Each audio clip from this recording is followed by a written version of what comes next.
This episode talks about issues related to sexual violence, so take care. Discretion is advised. There's someone saying that e sui whainga e le sui whawai, which means you can change the way you do things, but the foundations are not open to change. I like to challenge that because sometimes the foundations of what we believe and the basis on which we act or behave sometimes need to be looked at.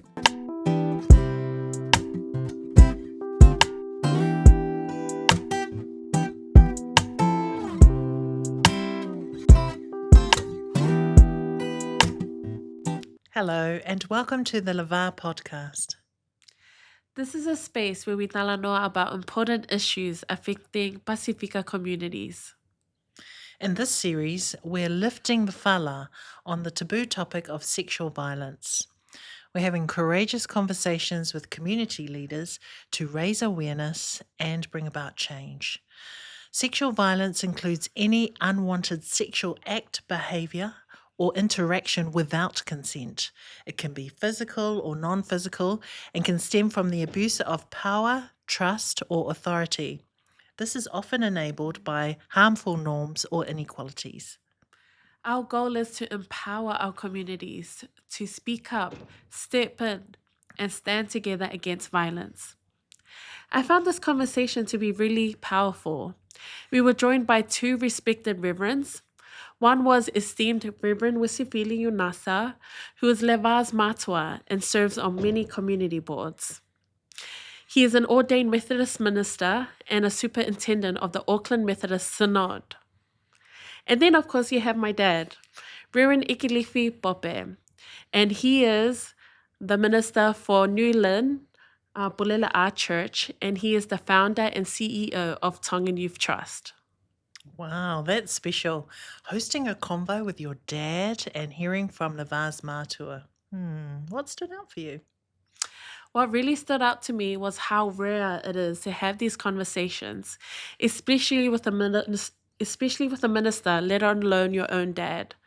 But here on this podcast, we believe it's essential to have these courageous talanoa to break the silence and protect our community. Absolutely. I really loved the father-daughter dynamic and the fact that the Reverends showed such bravery and by speaking so openly. I can't wait for you all to hear what they had to share.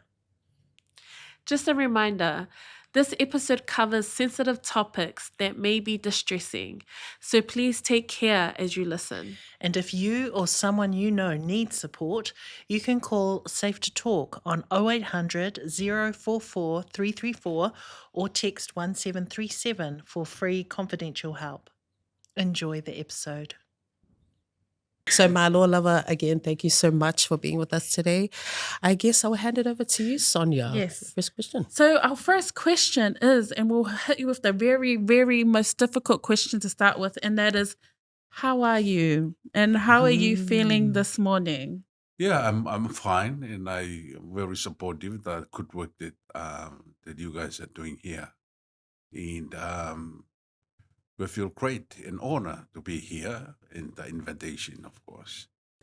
Thank you, Reverend Ikilifi. And what about you, Reverend Uesifili? How are you feeling today? Yes, can I say good morning, Sonia Yes. and Te Chunga, and also a great privilege to be sitting next to Reverend Iki, who is a colleague and friend over many years. I feel useful this morning to be here because this is such an important part of not just our work in the church, but for our community. So being here today in this podcast and sharing some thoughts around a very important issue makes the day valuable and very useful. So thank you for the invitation and the opportunity to be here. So, now that we've asked you, how you're feeling good in the space, I'm now going to delve into this talanoa, this conversation. So, we are here to talk about child sexual abuse, but I wanted to ask first, and I'll go to you, Superintendent Uesifili Fa'amanamole Lava. Do you think child sexual abuse is an issue in our community, or are we just making things up? This is such a confronting and sensitive issue for us as Pacific people, but particularly as we represent the church and faith communities. It's a obligation for us to be part of the conversation. The issue is so important that we have to talk about it. We have to be transparent about it because it goes to the heart of who we are as families, to what it means to be faith community and faith family, but also what it means to be a family in the context of Aotearoa. So when I'm using the word family, this is interconnectedness in the deepest personal level that makes this issue one so crucial for us to address because it's happening. And there's no doubt about that. We cannot say it's happening somewhere else and it's not happening to us because we all know it's happening within our own families, within our faith communities, and within the communities we live in Auckland, everywhere in Aotearoa. So, Te Tuonga, the issue is real. It's not made up. It's personal. It has community implications, but also it's our responsibility to address it, honestly. Thank you so much for sharing your insights, Superintendent Reverend Uesifili. I really like the points that you brought up about, yes, it is a serious issue, and it's just fitting that it's coming from you as well. You both will talk about it. You know, you are seen as the spiritual leaders. You are seen as the moral compass in our communities. And so for you to say that, yes, it is, and that we need to have this conversation, that's very inspiring for me. And so, and also you touched on that we need to talk about it. And I guess that's why this Talanoa is so important. So thank you so much for bringing up this point. I do want to come to you, Reverend Ikilifi. Do you think this is a serious issue in our community for Amolemole? Why you guys ask us a question that you already know the answer? We want to hear it from you. That's why. Okay. Yes, I believe so. This issue is real, and as you know from your work here, that this issue is happening in our community. I know it from my experience working with Tongan Youth Trust, and we know it from our community, like the court, news, and we do believe that this one is really, really serious. As my colleague mentioned, it's serious, and it's happening, and it's real, and we have to do something about it. Thank you so much for sharing that important perspective. So what I'm hearing for you both is that it is real, it is happening, it is a serious in our issue in our community. So my next question would be, so if we know that it's happening and it's serious, why then do you think that people keep quiet about this topic? Why are people not talking about this in our community? Can I go to you first, Reverend Uesifili?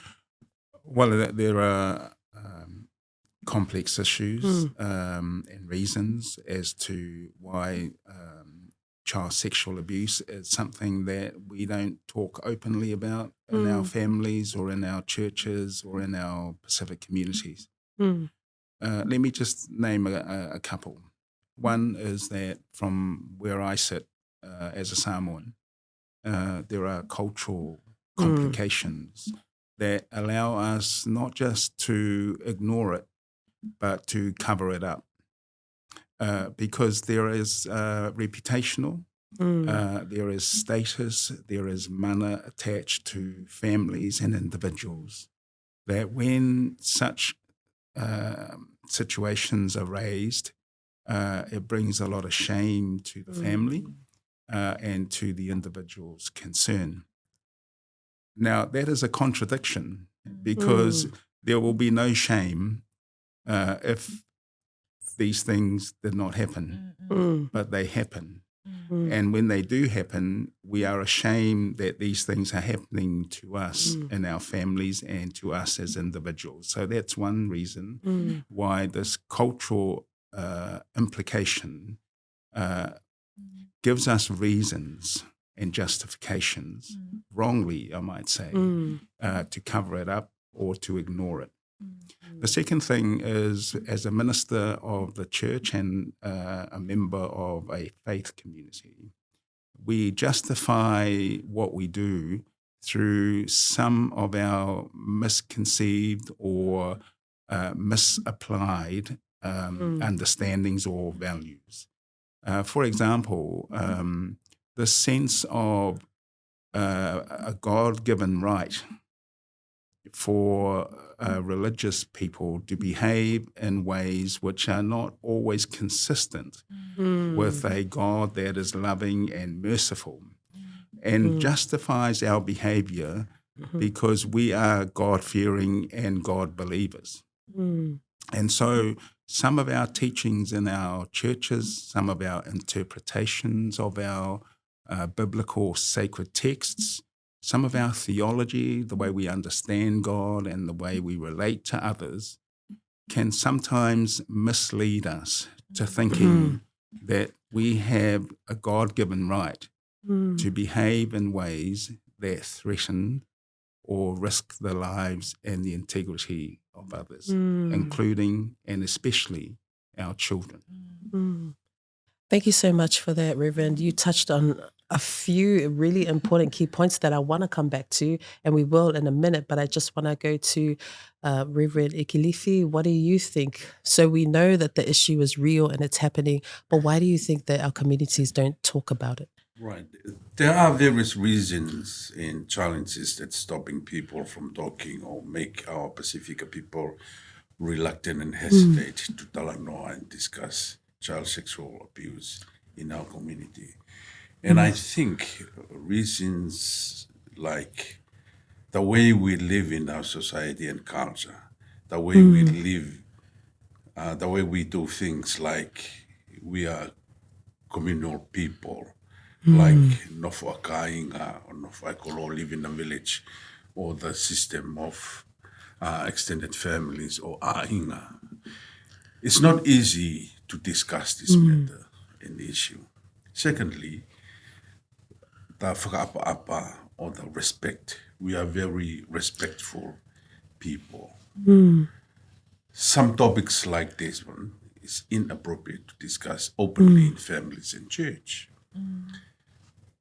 Number three, the way we are gonna keep our kids or disciplined. We are gonna keep or discipline our kids not to tangutu or talk back to leaders in whakalongolongo or silent. And and these matters is hard for kids to say it publicly because of the way they brought up in their families, in our village and churches and things like that. Man, thank you so much. There's a lot of wealth of knowledge and wisdom coming through the Talanoa, so I think it's really important to unpack some of it. So I think I will come back to you, Reverend Uesifili. You talked about the shame. That's one of the reasons why we don't really talk about it. I do agree, shame, there's a lot of shame in talking about these issues, and this perpetuates the silence around this. But as you said, we need to talk about it, right? We need to bring it to the light so that we can address it, because if it stays in the silence, if it stays in the dark, how will we ever make some meaningful steps towards addressing it? So I just wanted to ask you, what do you think are some ways that we can, break down the silence, take away the shame, so that we can have this conversation with our children or with our families? What are the ways that we can do this? I mean, I think of the way our cultures teach us and nurture us through hierarchy, the authority structures where if you're an older person, you have authority over a younger person. If you're male, you have this authority over women or females. If you're a title holder, whether you're a minister or a matai, you have this status. And so we have been brought up through a system where we have this hierarchy, this authority.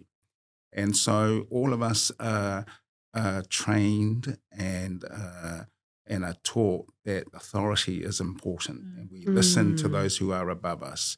And so when our children are put in a place where they have a low status, the authority system means that they have no voice, they have no say, they have no position, as it were, to challenge the way things are, to answer back to something that they know is wrong, because our system trains us in our hierarchical cultural ways.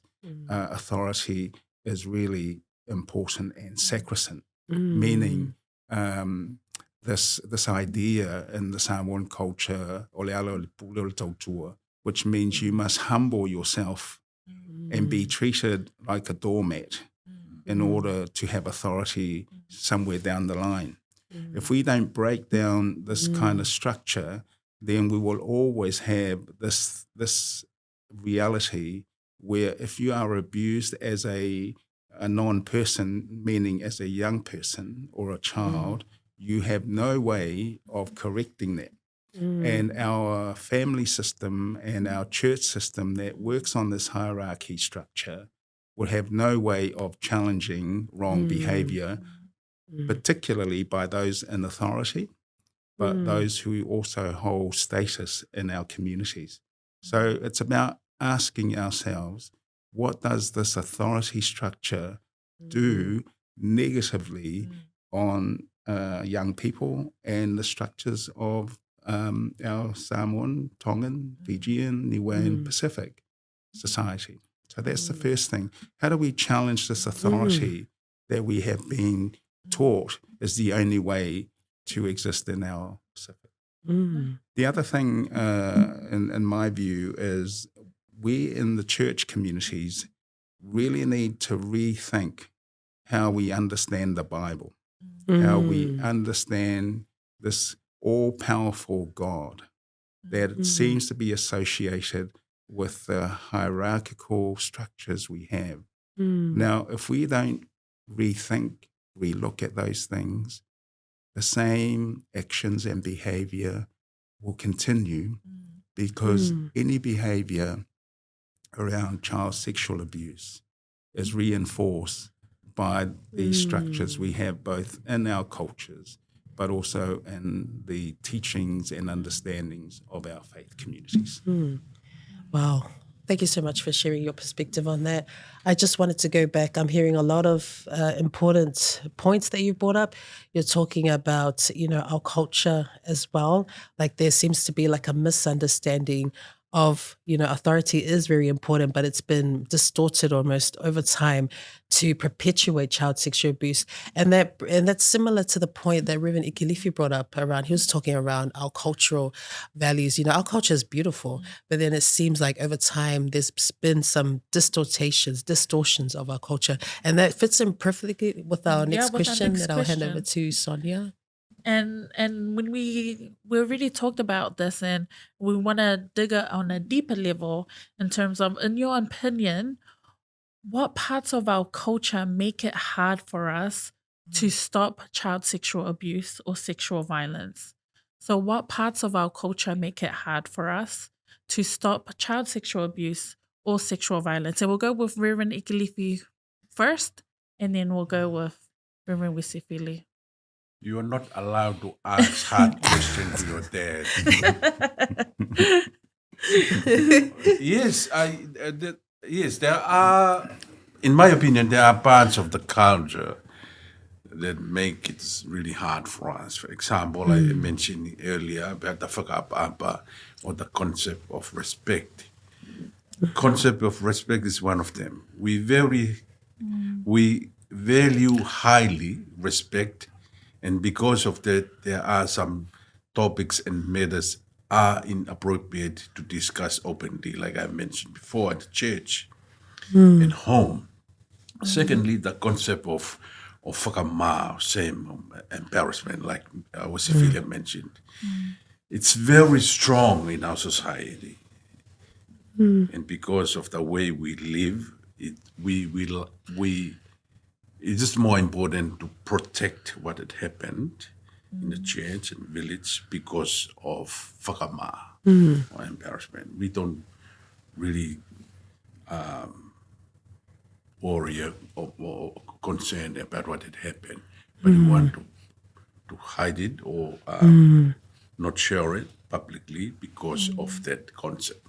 The other thing is we are very protective people. We protect family, village, and church. And protection is really important. Sometimes we choose to take the risk and stay silent and keep and honor our village, our church, and family, which is really good in some ways. But there are some, like the victims, that suffered because of that. Coming out from that is not easy. However, we move another context to here, like New Zealand, and slowly we can do something about it. We learned and we use the resources, and in my view, although it's harder in these days, but there will be a time we more open up and access what we have learned in this context and country. Thank you, Reverend Ikilifi.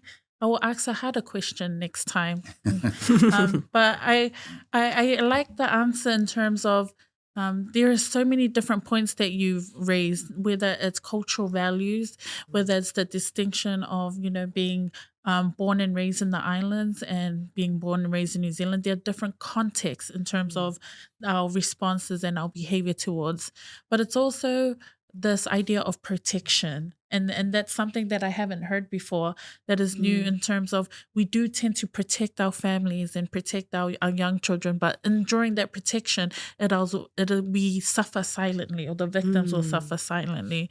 And there's a really, really important points to really bring in and raise in this space. And I will now give the chance to Uesifili to add your points of wisdom in this space. It's a very good question you ask about what parts of our culture and practices need rethinking. The Samoan saying that sui whainga e le sui whabai, which means you can change the way you do things, but the foundations are not open to change. I like to challenge that, because sometimes the foundations of what we believe and the basis on which we act or behave sometimes need to be looked at and challenged and changed. For example, the way, as I mentioned, how authority is exercised. In the context of Aotearoa, we have young people, women who are now accessing better education opportunities.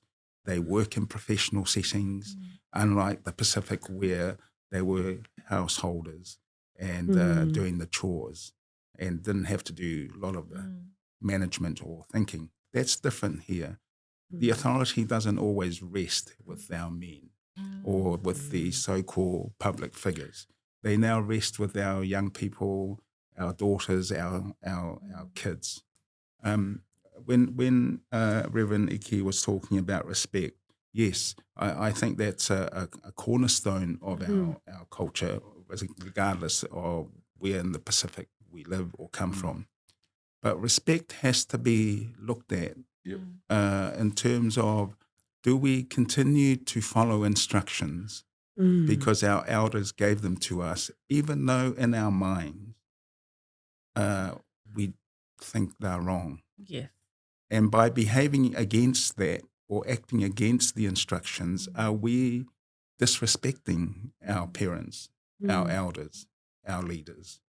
And these are some of the things for us to say, if our culture is telling us to behave in certain ways that put others at risk or allows me to behave immorally, what do I need to ask of my understanding or the understanding of my family or the understanding of my church community or faith community about respect? Because all of these values whilst we think they can't be changed, actually they can be, because our context changes. Yes. And our culture, whether it be Tongan or Samoan or Niuean, they have to change because the people living with that culture are changing. Yeah. I'm different to my grandparents. Their understanding of culture is different to how I understand it in the context of 21st century Aotearoa. And in the context of we know more because technology and information is free-flowing to all of us, whether we went to university or work in the factory. So our world has changed, and our customs have to change alongside that, so that life doesn't become oppressed, but it becomes a flourishing experience for everybody. That's a great answer. And as I'm hearing both answers, we've touched on a lot of those cultural values around respect, around whakama, around protection, about communal healing. Are there any other cultural values that we have that might make it hard for us to really unpack or stop child sexual abuse? We've talked about some already, just asking if there's any other practices or cultural values that you might think of on top of your head that makes it hard for us as a community to face this topic. Yes, the way we live and the way we're doing things like gossip, mocking, and dissing our young people, that's really helpful to some, I mean, in our way. The Palangi people, I'd say, not really do that. And we put us down in the same, if something happened to a family or a village, we're mocking. And it's really, really big and tough for families to take. Yeah. The other thing that I like, what Uesifili mentioned about our culture values, respect, for example, we have to redefine it and contextualize according to the way we live in our context today. Otherwise, it's going to be mixed up. Otherwise, there are other loopholes that we can use that concept to, to put down and make more people suffer, like the victims or so forth, things like that. Great. Any other add-ons we see? Yeah, no, I was just, I'm not sure if it's a cultural thing or whether it's a personal thing, but there is a big issue, I believe, between this understanding between adults and young people. Yeah. I think in our Pacific culture, we have a clear prejudice against age. And we always think that the older you are, the more respectable you are. Sometimes being older doesn't give you any more wisdom or any more status than a young person. But our culture is really set on this idea that being an older person, you have all the wisdom in the world and you are afforded all the respect. And yet they are part of the problem, the older people. Yes. And this is where I think some of our cultural practices need to think, how do we bring young people more into this place of respect, status, and recognition? Because we treat in our cultures young people as non-persons. They don't matter. They are at our disposal as parents, as ministers, as elders, as leaders. Yes. And I think our culture is really disrespectful of the vitality and the wisdom, the knowledge of young people. And if there's one thing for us as Pacific communities moving forward, is that we've got to change this idea that age disadvantages you as a person. In fact, it is vital to a growing society that we have new energy, new ideas, new thought processes to make our community, our families, and our church faith-based communities flourishing, more dynamic, and more energized. Rev, you don't have to say that because If you say that to a youth of our church, They'll get they us. will not challenge us. Like what they're And, doing today. Yeah, and I think, Iki, this is where I think we live in fear as older people, as supposedly the leaders of the community, because we don't see our young people having the right to challenge us. Yes. And we as leaders actually are very territorial, because although we might say, oh, the church needs more youth, but in fact our behaviour and the way we do things is, you're only important if you go to your corner and you leave us to be here. So yes, I agree, but that's the challenge for us. Isn't it? Yes. And I want to talk of that conversation and say, I think it's a challenge for every one of us to actually just be sitting here, and for our leaders to be able to sit here with ministers' daughters and have this open conversation. That itself is challenging, because it's probably not have been done before, or it's really rarely done before to have these open conversations. But what's been really great to hear is that we use our Pacific cultural values, the same Pacific cultural values that might be a barrier to why we might seek support. It's the same Pacific values that we use to talk on this conversation in terms of respect and how we contextualize it. In terms of respect, we might be hiding what we say in terms of when the abuse happens, to respect our elders.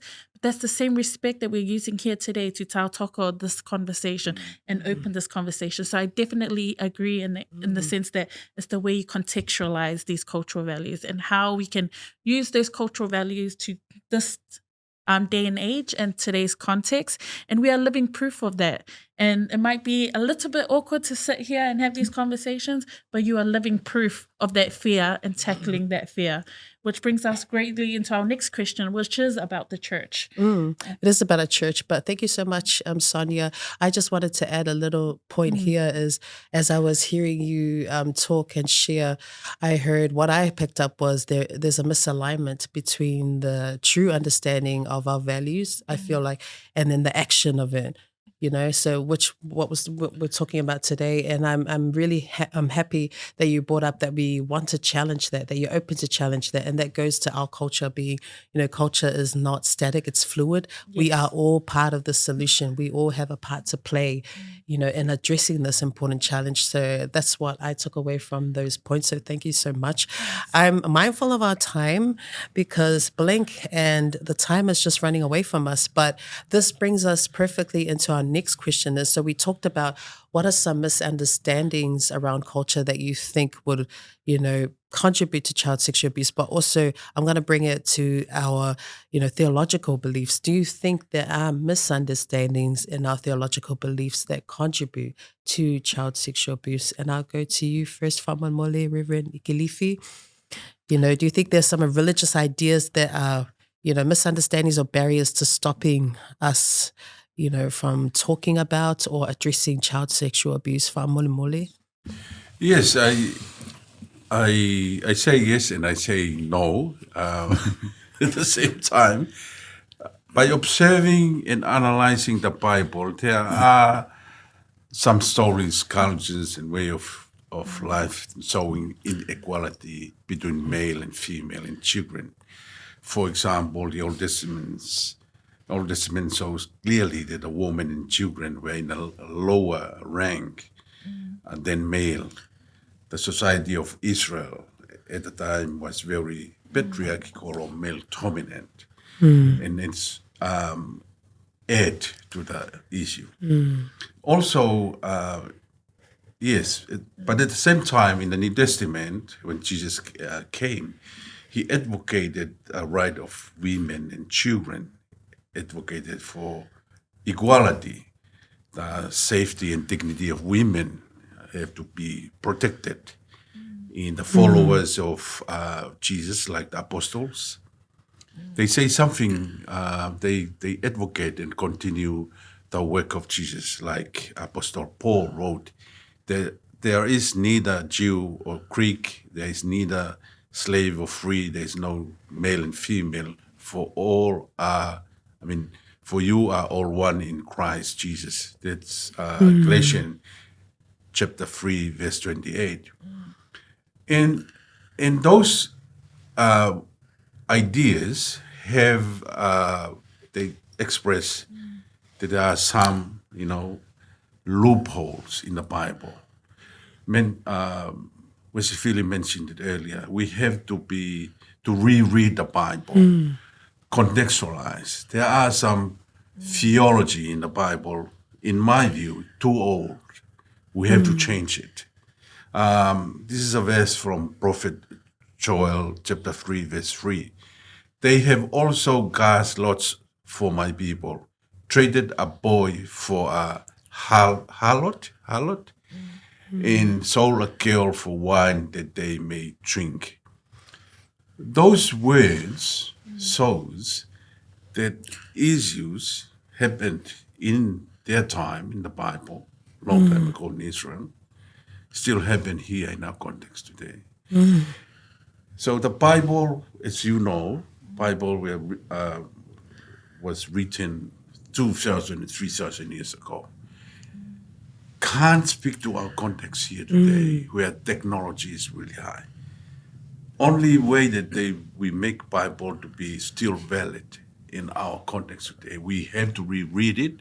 We have to contextualize the theology and stuff like that. Otherwise, there's no use of using the Bible today. Agree with me, Reverend? 100%. But this is what we have to do, and we have to study it. Studying it, the Bible, theologically, is really, really important. Thank you so much for those important points. What I picked up from your wisdom, the pearl of wisdom that you shared, was there seems to be like the Old Testament of doing things, but there's a New Testament. There's we need to reread, look at it with the new eyes, our context, which is what I agree, and I lango that statement. I think it's something that's really important because, especially with this topic, I feel like maybe a lot of people are still in the Old Testament way of thinking. If I say so myself, metaphorically speaking. So, but you have both brought this up as well, is that we need to read, look. There's some misunderstandings there, so we need to get on the same page. And I like that point. Thank you so much for sharing that. And I'll come to you to share your thoughts. Like, do you agree with Ikilifi? Do you have something else to add on? Yeah. I totally agree with Reverend Iki. What I want to extend my reply to is, I think this very issue around sex. The world, society has a fascination with sex. Pacific culture and church fear talking about sex because I think we see it as taboo, it's sensitive, it's shameful. And our culture has followed and echoed what the church has always believed, that sex is a sinful and a fallen practice in terms of our human nature. So our culture and our religious understanding of the sexual nature of ourselves has a lot of implications for the way we see each other, the way we understand relationships, and the way we conduct ourselves in relation to this issue. If we were more open to the idea that the sexuality of a human being is a gift of God, I think we will have a better way of understanding what we do and what we don't do. The more we continue to see sex or the sexuality of human beings as a sinful, shameful, and a fallen human nature, the more we cover it up when we practice it. And we see it as something that is not something to do with being human. And so we behave in ways that we denigrate God's gift, but we also denigrate each other, including and especially including our children. Because we hide it, we put it in the dark, we cover it up, and we think this is a sinful way of being human. And so for me, if we understand this aspect of ourselves, the sexuality of ourselves as human beings, as being a gift of God, then we celebrate it in healthy and upstanding ways. The more we say it's got nothing to do with me because I'm Christian, or because I'm a Pacific person that likes to live cleanly, then we start to put it into the shadows. And all our behaviour is behaviour that attracts the worst of our human nature. But when we talk openly about it and celebrate it, I think we have a better, healthier way of being Pacific, of being families. And in this conversation, it's taboo for this gentleman and myself as fathers and as males to be talking to you about this issue. Why? That's my question. Why? We should be talking about it. We should acknowledge it as families in an open, transparent, loving, respectful way. As long as we continue to say sexuality is a sinful, shameful part of ourselves, we will continue to behave in shameful and disrespectful ways. Thank you for those points, Reverend. Again, you touched on the silence, right? Because child sexual abuse thrives in the silence. And so the fact that you're saying that we need to open up these conversations, like, I think this is just bringing many, other questions in my mind. But so, like, as a parent or as a listener listening in today, how do you think we can create these open, you're saying that we need to talk about it. Yeah, we need to talk about it. But what's an example? What does that look like to, creating these spaces, to talk about it with our children? Because I know from research as well, this is why child sexual abuse thrives, because it's always in the dark. We think, oh no, I don't know how to talk about that. Our children can't talk to us. So they're seeking this information from their friends, from other people. And so, yeah, like, as a parent listening in today, like, what are some tips that you can give? Like, how can we go about to, have this done on law so that we can challenge it and bring it out to the open? Yeah, certainly as a minister, I should be saying sexuality or sex is a good thing. We should celebrate it and speak openly about it and speak publicly about it, not to hide it in the pulpit and say, oh, that bit of the Bible, I won't read it because it's talking about this. We as ministers should be publicly affirming that part of ourselves. As a father, I like to talk to my sons and say, so how's it going? I mean, obviously you have to be a bit sensitive, but I have to be open to my sons and say, how's your partner? How's your girlfriend? How are you guys getting on? And of course, they always talk about finance. They always talk about the latest gear. But I always say, what about your personal relationship?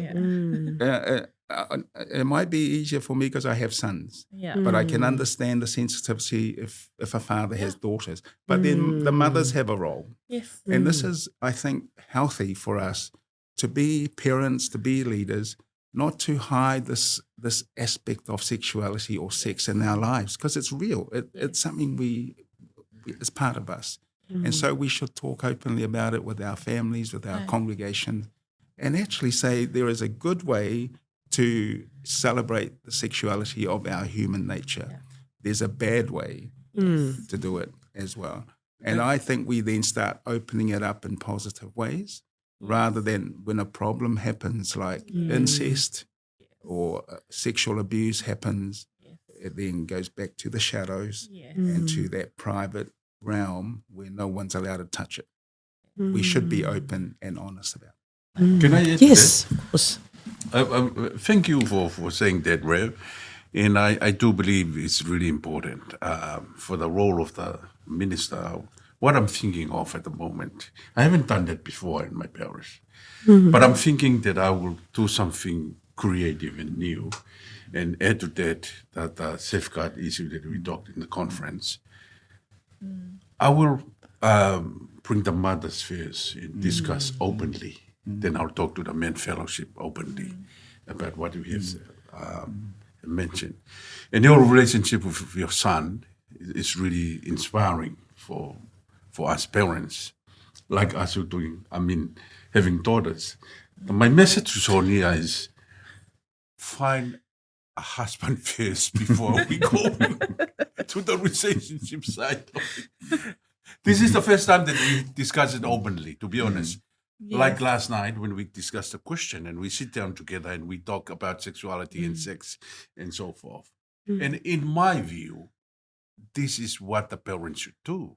We have to discuss with them openly. And it's good.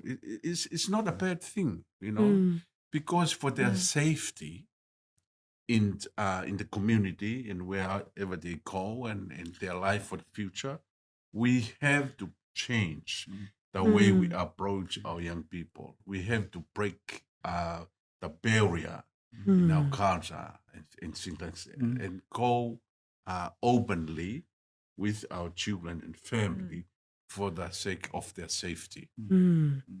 I think part of our challenge as Pacific is that we're not open about it. We feel comfortable by putting it into the shadows. That's right. But we know the problems Yes. when things are hidden away. And the more I think parents and our faith community leaders say, there's nothing to be ashamed of because we have a sexuality humanity. There's nothing to be ashamed of. I mean, we are all aware of ourselves.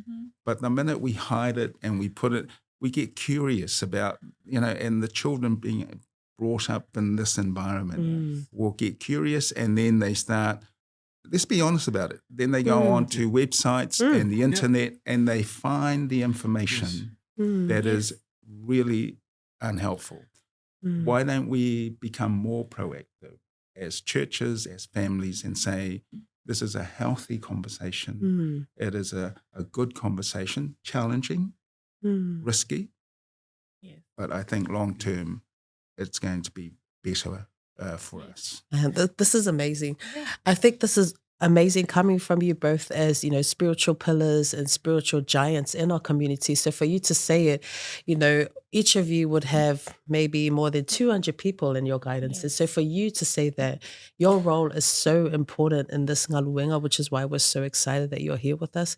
So thank you for acknowledging, thank you for saying that, yes, these are the things that we do need to do. These are the solutions. Because I'm hearing already that Reverend Ikilifi is saying that he wants to go back to his congregation. I want to do something with this. And this is exactly why we want to have this Talanoa. And I think it's so important, especially, I know it's hard, but I feel like if we don't bring it up, our children will still suffer, and they will suffer for many generations to come. So something needs to be done, which is what we're doing right now.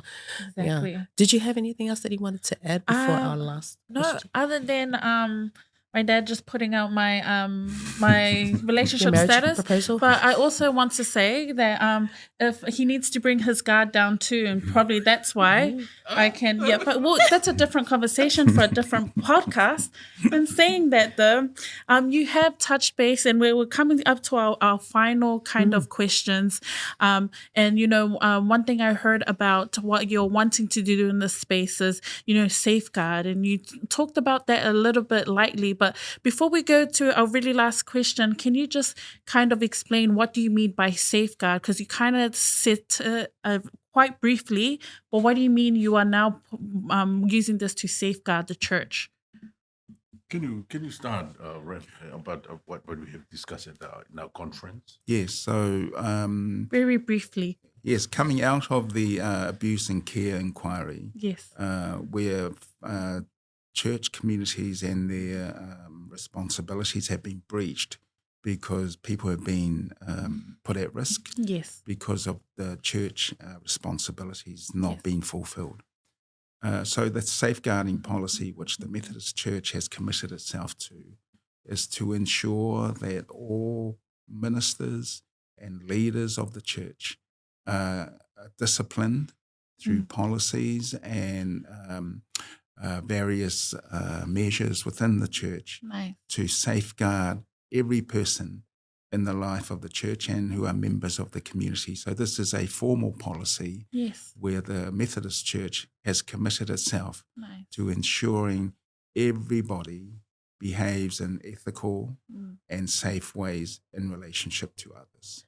Thank you. You And want to add on? Add to that, yes, for them of theology, I do believe that the church have to change the beliefs and theology and allow their system to accommodate what we have Yes. discussed. And by doing that, we able to communicate a lot and work together with like organization, communities like Leva and other organization who doing this.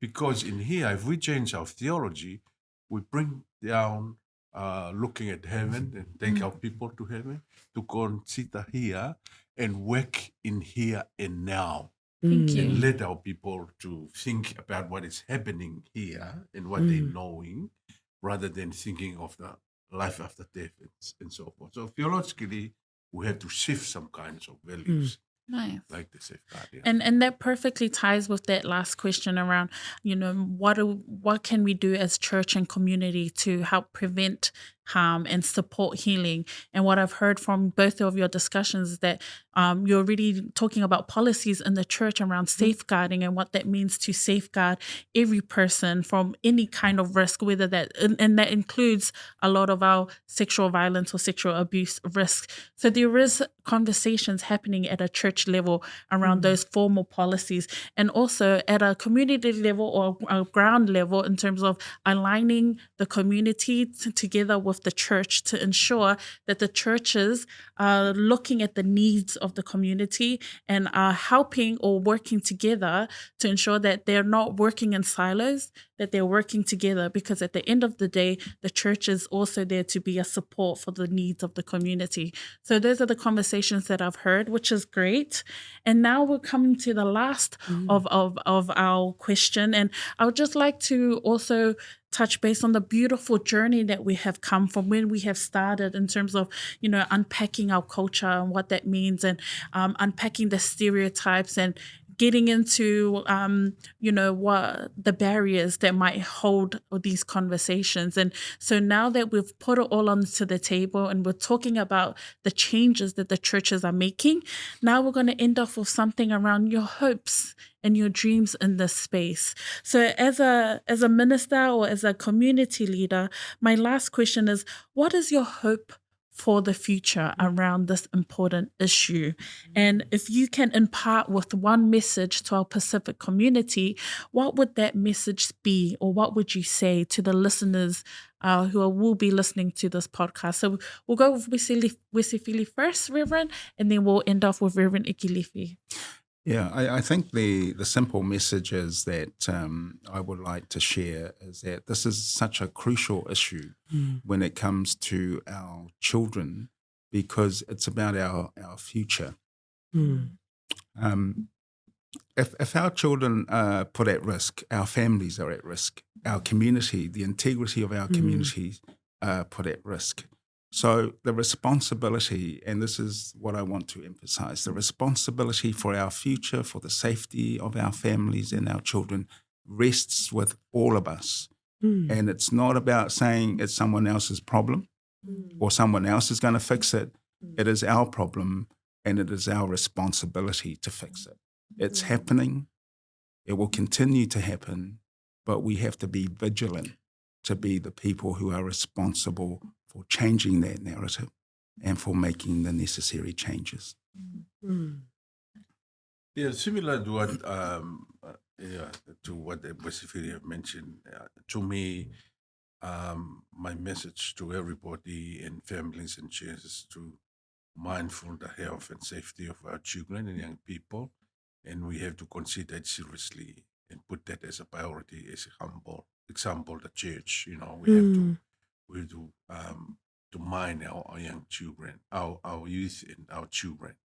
In my view, if we do that, is put them as first priority, the structure and efforts in theology of the church will change and create more opportunities to work together with community for the sake of our young people and their safety. And just because we have a little bit of time, but I understand that as you both are Methodist ministers, but there will be many ministers here from different denominations who are tuning in and listening. And is there any kind of words or in terms of, because your perspective is very important coming from a minister's perspective, is there anything you would like to share in the hopes and dreams of all churches, just not just the ones that you're in?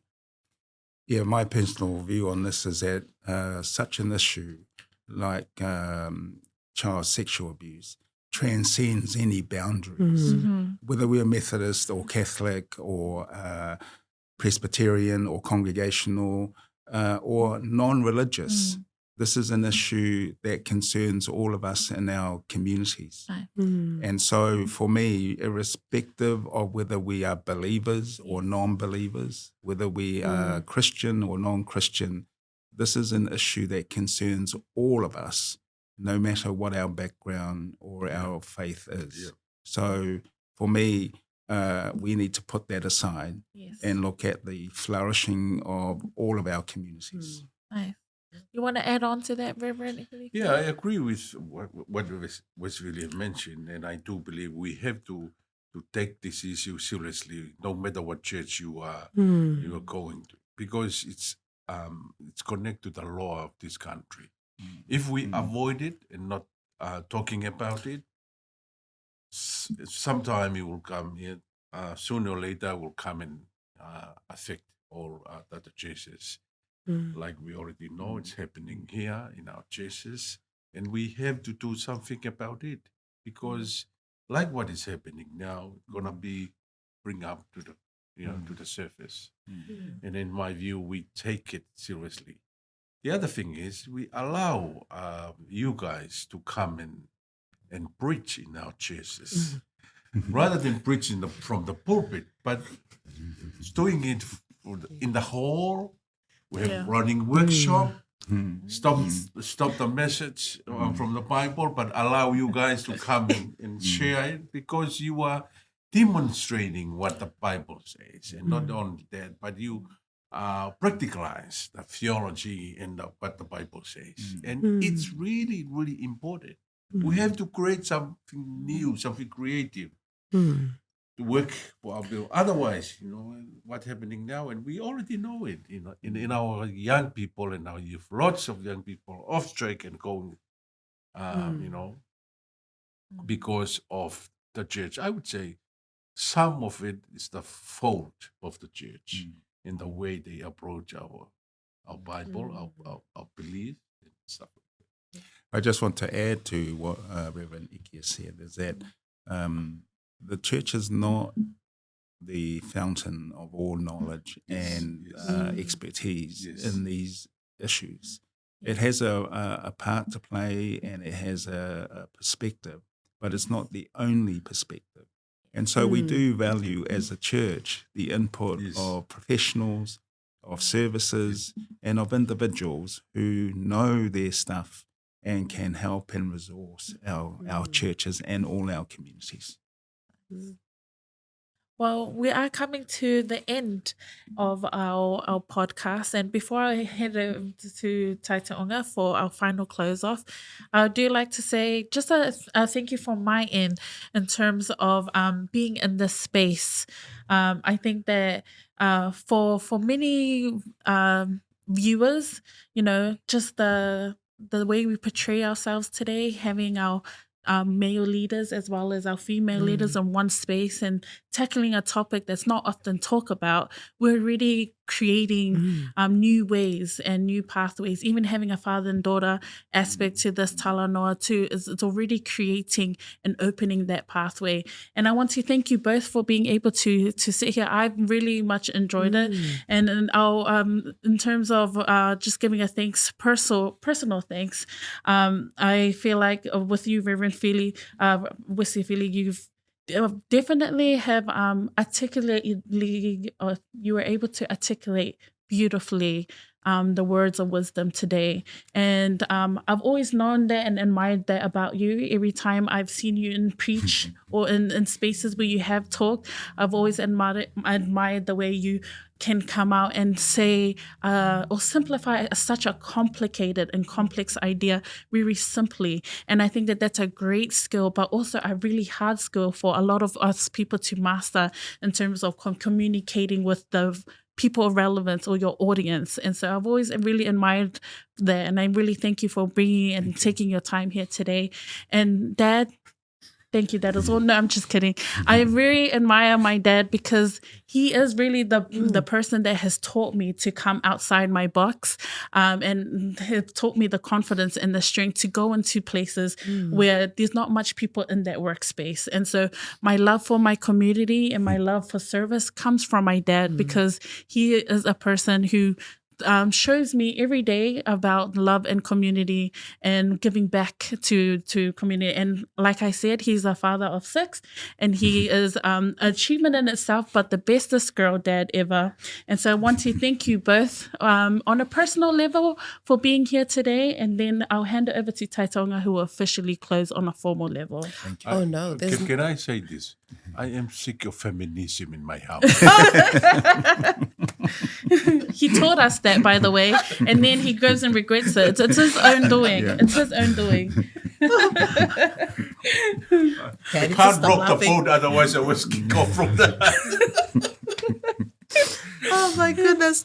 No, I don't have anything else to add. I think you've summed it up perfectly. I just want to echo the sentiments of my sister Sonia here and say again, whawhitai tele lava for agreeing to come to this invitation, agreeing to come to the fala, so to speak, in the space for us to talanoa about this important topic. As we said before, it's a topic that we know that is happening, but we hardly talk about it. So the fact that we are talking about it now, that's a solution in itself. And our prayer is that others will follow suit, that this will spark, a thought or reflection in our listeners. So what I took away from today, from what you both, is that we are all part of the solution. It's not an issue that's happening out there. It's happening here, and we all have something to do about it. We all have a part to play. And so thank you for that reminder, and the fact that it's coming from you both, our spiritual leaders, our giants in our communities. You are looked to as the mountains of blessings. This is going to do, an amount of, great work for our communities. So whawhitai tele lava. We have no goal to, reciprocate your alofa and your presence here today, but we do pray that the Lord bless you in your work that you are doing. That's not good enough. Don't listen I'm to so him. sorry, Reverend. That's all I have today with me. I only have my prayers to the Lord. The work of that the He will Lord bless knows you. no money. Thank you. You will be blessed in heaven. I know it. Oh my gosh. Yeah. So that's what we wanted to say. Thank you. Thank you so much. On behalf of all of us here at Liva, we've really appreciated your pearls of wisdom. Whawhitai tele lava. And we will see you again. Yes. Looking forward to this collaboration. Please Are we coming no. to your church next week? Can I just ask maybe, Dad, if you can just close us off in prayer, and then that will just bring us to a nice close, and then we can, close the space. Taurot, ik mo whawhitai atu o whiko lawa e po talanoa koe ni. Mau talanoa koe whipe whakawhangai whainga maari e mai mau whanau. Gracious God, once again, we thank you for the talanoa and dialogue. We do this because the safety of our children and families. They Leva, the work they do, and us all in the community, so we can work together hand in hands to share our wisdom and knowledge to help our community. In your name we ask. Amen. If you or your loved one needs support, in Aotearoa you can call or text 1737 to speak with a trained counsellor at any time. Or for anyone affected by sexual harm, call Safe to Talk on 0800 044 334.